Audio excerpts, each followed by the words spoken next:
Enchanté.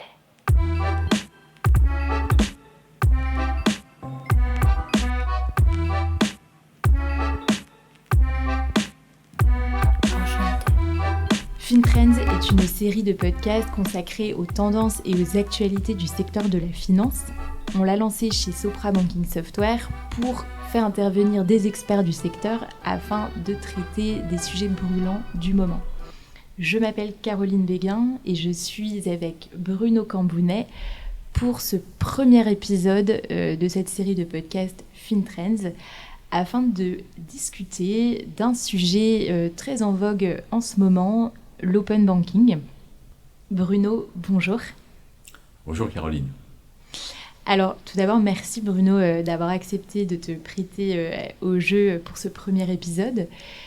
Tu es Head of Research chez Sopra Banking Software, c'est-à-dire que ta mission consiste à identifier les domaines dans lesquels investir et nourrir la stratégie de Sopra Banking Software, ainsi que son positionnement sur le marché. Tu es passionné par la façon dont le digital transforme l'économie. Et plus particulièrement, tu es fasciné par le potentiel que le partage des données permet pour notamment éduquer monsieur et madame tout le monde à la finance. Et plus important encore, tu t'impliques directement dans différentes organisations telles que le pôle de compétitivité mondiale Finance Innovation, l'organisme de standardisation Perlin Group, et tu es également impliqué au sein du groupe d'experts en open finance de la Commission européenne. Aujourd'hui, on résume cette transformation digitale de l'économie derrière un concept, l'open banking. Mais qu'en est-il vraiment ? Qu'est-ce qui se cache derrière cette notion ? Est-ce que finalement, on ne pourrait pas dire que c'est simplement un buzzword inventé par les professionnels du marketing, l'open banking ? Et pour répondre à toutes ces questions, évidemment, j'aimerais commencer par revenir sur la genèse de l'open banking. Écoute, merci beaucoup de ce résumé de ce que je fais. Et puis, je suis très flatté de faire le premier FinTrends, ce podcast, et surtout sur ce sujet qui effectivement me passionne. Donc, merci infiniment, Caroline.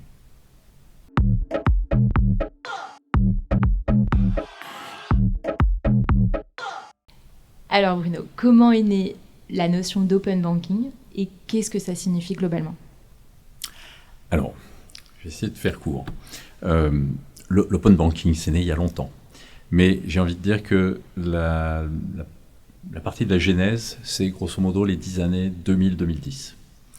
À ce moment-là, les web banking des banques commençaient à être de plus en plus exploités, utilisés par les individus pour accéder aux comptes directement plutôt que par les relevés de comptes papier.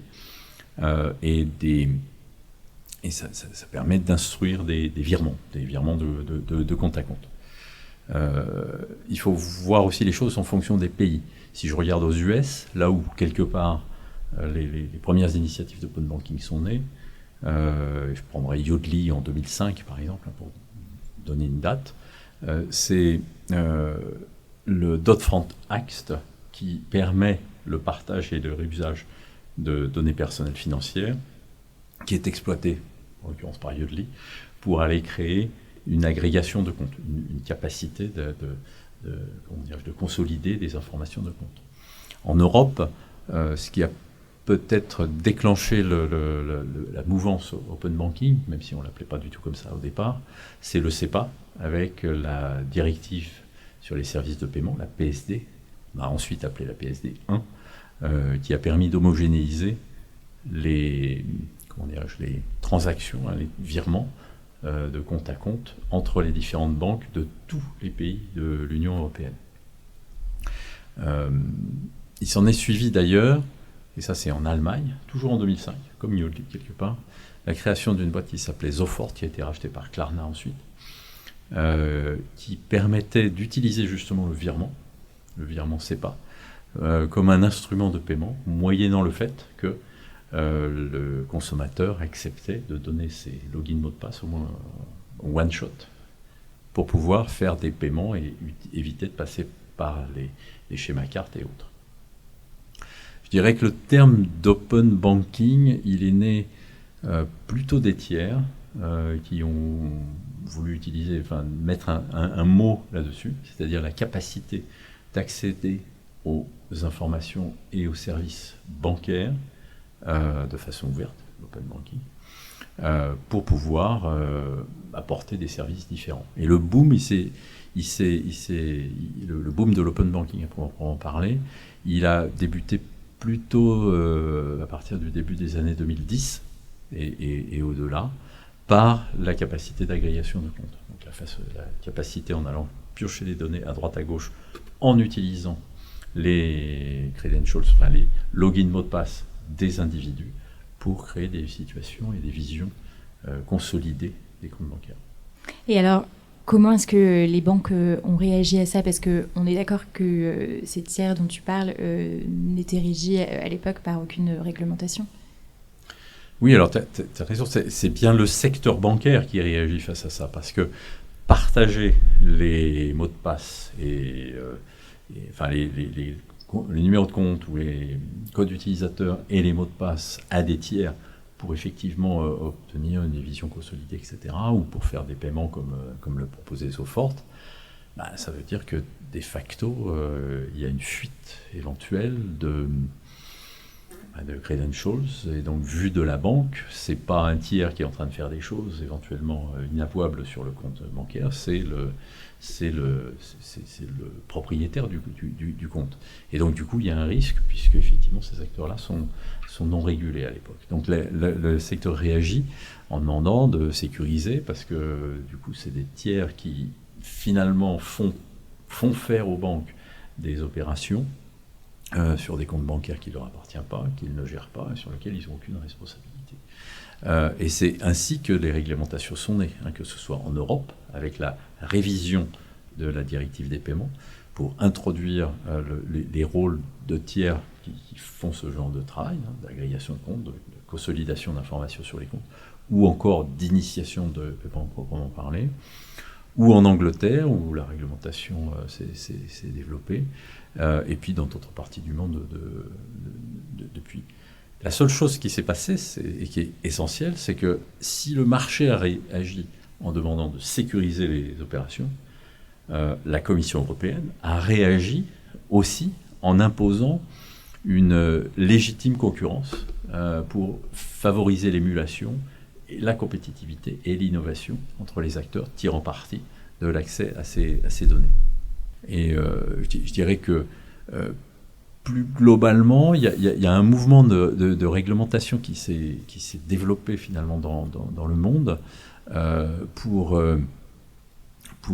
permettre ça, soit de l'instrumenter, de le monitorer comme ce qui s'est passé en Angleterre, ou aller encore plus loin, même en Australie, en développant des principes d'accès aux données personnelles d'une manière générale, pas simplement les données de compte de paiement.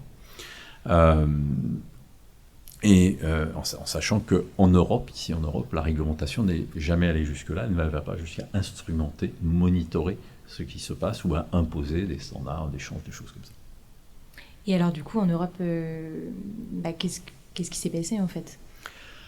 Alors, en Europe, donc on a eu la PSD2, elle n'est pas prescriptive dans le sens où elle impose des règles métiers, comment dirais-je, l'accès des tiers, comme je l'ai indiqué, la capacité de faire de l'initiation de paiement, moyennant un certain nombre de critères. Il y a quand même beaucoup de choses autour de la directive, mais elle n'est pas prescriptive au sens technique du terme, c'est-à-dire qu'on n'impose pas des interfaces technologiques de type API, JSON, comme ça peut être le cas en Angleterre. On impose simplement une interface dédiée. On parle d'interface dédiée d'ailleurs dans la directive. Et du coup, en Europe, ce qui s'est passé, c'est que pour répondre à la directive, les banques et parfois les TPP se sont regroupés pour créer des standards, déjà des standards techniques. C'est ce qui s'est passé, comment dirais-je, en France avec la CET, qui a préparé des standards techniques d'API avec les banques, et puis ensuite partager, discuter avec les TPP. Et plus largement en Europe, c'est le Berlin Group qui a créé un standard transverse qui est aujourd'hui, enfin depuis déjà maintenant quelques années, qui a été retenu par 3/4 des banques en Europe. Voilà. En même temps, ce qui s'est aussi passé en Europe, c'est qu'on voit bien que les API et les standards d'API ne font pas tout. Et même au-delà du standard, la réglementation, la PSD2, qui fait donc accès aux informations de compte et initiation de paiement, sur le volet services financiers, c'est-à-dire les paiements, l'initiation de paiement, c'est juste un petit step, une petite étape dans les paiements d'une manière générale. Et donc, il s'est avéré nécessaire de travailler avec l'ensemble des acteurs du paiement. Et donc, c'est l'association des paiements en Europe, l'EPC, qui a pris ça en main pour développer un moyen de paiement à part entière qui s'appuie sur ce que la réglementation PSD2 a mis en place, donc l'initiation de paiement. Et quand on parle d'un moyen à part entière, c'est de traiter l'ensemble des paiements différés, bon, évidemment les paiements immédiats, mais les paiements différés, les paiements splittés en plusieurs fois, des paiements même récurrents comme ça, mais variables, et puis même aller jusqu'au remboursement, un petit peu comme avec la carte, quand on a acheté un truc dans un magasin qu'on veut obtenir un remboursement, on reglisse sa carte, on a le remboursement directement sur la carte. Donc ce type de mode de fonctionnement, donc d'usage finalement parce que tout ça in fine se traduit en paiement open banking par des initiations de paiement et des transferts SEPA, eh bien ça nécessite de mettre en place ce qu'on appelle un scheme qui permet de définir les réglementations, pas les réglementations, mais les règles de fonctionnement des acteurs entre eux, les banques entre elles, des banques avec les tiers entre elles et les acteurs de paiement, etc. Le PC a ainsi créé un scheme, le scheme SPA, c'est un joli petit nom, qui veut dire SEPA Payment Access Scheme, c'est moins sympa que le SPA, qu'on connaît tout un chacun. Mais en fait, ce qui est intéressant de voir, c'est que finalement, c'est une conjonction d'une réglementation, d'une part, qui met en place un certain nombre d'éléments de services de base, les mêmes pour tout le monde, plus les standards techniques d'API en l'occurrence, qui permettent effectivement d'instrumenter, de mettre en place les réglementations, plus un scheme, donc ce triptyque, finalement, qui va permettre d'apporter des nouveaux services à la communauté. Donc en Europe, c'est ça qui s'est passé. En Europe continentale, l'Europe des 27 aujourd'hui, c'est vraiment un focus sur un équilibre entre les différents rôles réglementaires, standards techniques et scheme qui se met en place pour apporter les services à valeur ajoutée. Et au-delà des progrès métiers dont tu parles, est-ce qu'il y a eu des progrès technologiques à souligner ? C'est très intéressant que tu me poses cette question, parce que effectivement, au-delà d'apporter tout ce que j'ai raconté avant, il y a une chose essentielle qu'a apporté la PSD2, qui a trait d'ailleurs à la sécurité que les banques attendaient et demandaient, c'est la sécurisation des échanges et des transactions. C'est l'authentification forte. Tout un chacun aujourd'hui, quand on va sur son compte bancaire, régulièrement, on nous demande de nous authentifier par un autre moyen que le moyen de login password. Et ça s'est largement répandu. Mais c'est bien la PSD2 qui a initié ce mouvement. Et puis plus globalement, c'est la capacité d'identification des individus et des organisations qui a été mise en place. Donc, et qui permet aujourd'hui finalement d'avoir une interaction et des échanges en temps réel entre les différents acteurs d'un écosystème, en l'occurrence l'écosystème des paiements. C'était donc la genèse de l'open banking expliquée par Bruno Cambounet. Bruno, merci. Je retiens que les années 2000 à 2010 marquent une évolution du comportement des individus qui préfèrent réaliser des virements via des web banking plutôt que via des relevés de comptes papier, et que cette dynamique finalement laisse place à de nouveaux prestataires de services financiers novateurs qui accèdent au marché des paiements. Or, ces nouveaux prestataires ne sont pas réglementés. Des réglementations apparaissent pour sécuriser les opérations, au grand soulagement des banques.